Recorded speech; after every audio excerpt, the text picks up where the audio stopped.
So what is your plan for today? Where will you be going and what will you be doing? Today we will be watching the voting out in the country. I will be going out to the Dibra region, to some places there. I'm very excited on this day. It will be very interesting to see how democracy in action works in Albania. Do you have any concerns ahead of the votes? Is there anything you're going to be looking out for as you're observing?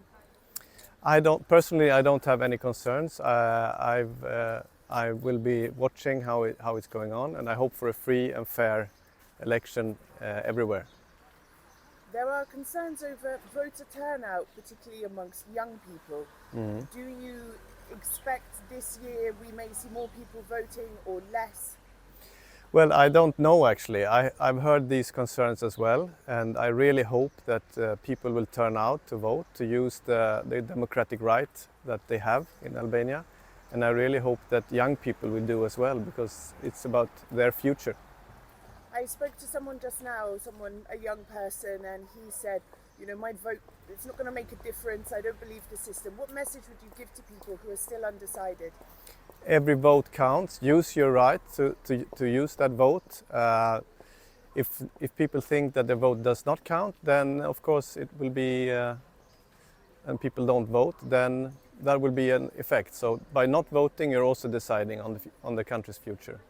And this is the first time that the diaspora will be voting from abroad. This is a big milestone. People have been asking for it for a long time. Have you been observing any of the process of the return of the postal votes?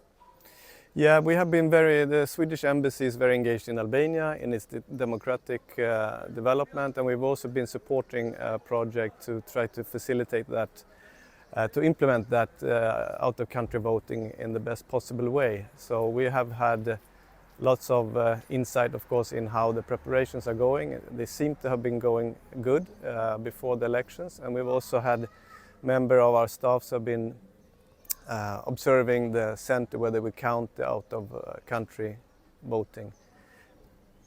And just one last message to the people of Albania today. Go and vote. Use your right to vote. It's a day of pride for democracy, and so go out and vote. Use your right to vote. Ambassador, thank you very much. Yep. Or do you cut it? Or? We're going 3, 2, 1. In addition to embassies or our embassy going to watch the voting, we have many Swedes who are engaged as real observers, who are experts in observing elections. And we actually have 50 Swedes today who will be out throughout the country. They will be in the voting stations as part of the OSCE ODIHR election observation. So I'm very proud of that as well. If anybody sees anything irregular going on or something they're not sure about, what should they do? Should they tell one of the observers? What's the process as far as you know? They can definitely inform observers, but it's not up to the observers to report. People need to report to the CSC, the election commissioner, or the police. You can turn to the police. It's of course, if you see something irregular, something that is illegal, you should report. Nicholas, thank you. Thank you.